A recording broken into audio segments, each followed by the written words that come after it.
శ్రీమద్భగవద్గీత అధ్యాయం 13 క్షేత్రజ్ఞ విభాగ యోగం.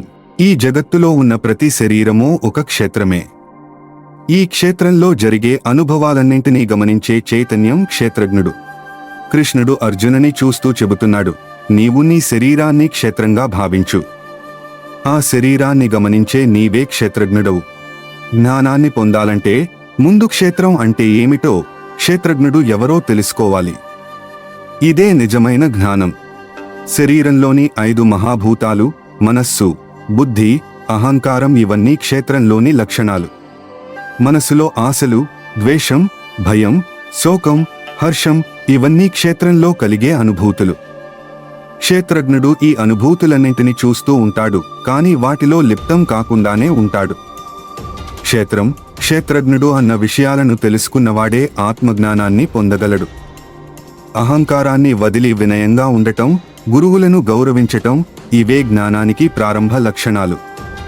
బాహ్య ప్రపంచానికంటే అంతర్ముఖంగా ఉండటం, తాత్కాలిక విషయాల పట్ల ఆసక్తిని తగ్గించటం ఇవి సాధన మార్గం. అనిత్యమైన శరీరాన్ని తెలుసుకుని శాశ్వతమైన ఆత్మకు ఆసక్తి పెంచుకోవాలి. సమస్త భూతముల మధ్య సమత్వాన్ని కలిగించుకోవటం నిజమైన పరిపక్వతకు చిహ్నం. భగవంతుడి సేవలో పరిపూర్ణంగా నిమగ్నమవటం అంతర్గత శాంతికి మార్గం. ఒక వ్యక్తి అన్ని విషయాల్లో భగవంతుని చూస్తూ ఉంటే అతడు నిస్సంగుడిగా మారతాడు. శరీరరహితమైన అనంతమైన ఆత్మను గమనించడం అదే సత్య జ్ఞానం. ఆ పరమాత్మ చెడు మంచి వేరు చేయడు. వాడు కేవలం నిశ్చలంగా గమనిస్తాడు. వాడు ప్రతి హృదయంలో ఉంటాడు. వాడే క్షేత్రజ్ఞుడు ప్రతి శరీరంలో.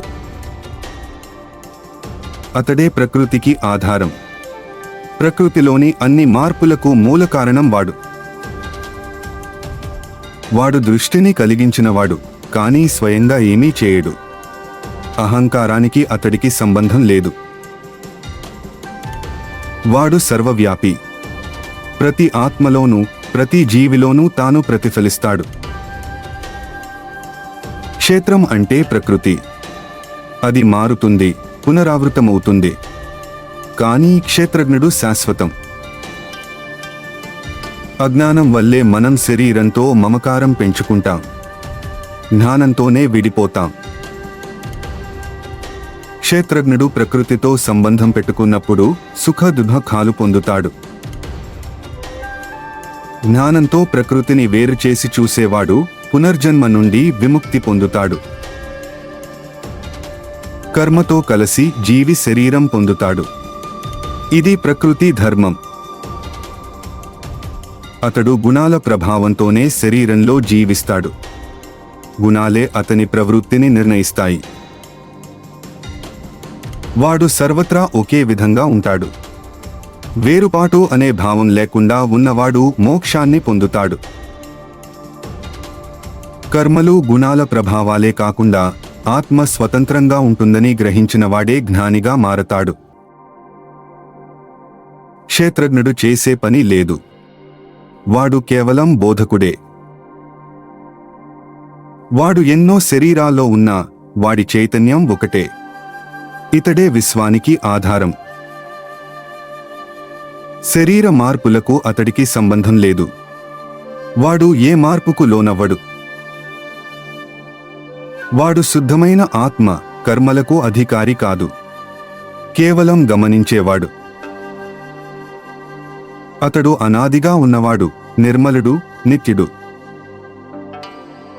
ప్రకాశాన్ని వెదికే మనస్సు అతడిని తెలుసుకుంటే ఆత్మవిద్య సిద్ధమవుతుంది. కళ్ళు ఉన్నా మనం చూసేది వెలుగు వల్లే.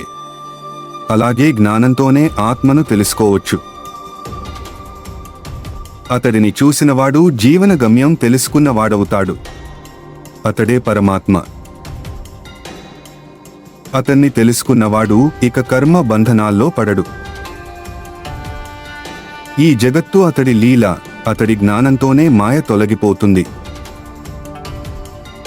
పరమాత్మను తెలుసుకున్న ప్రతి ఒక్కరూ చివరికి తనను తానే తెలుసుకుంటాడు.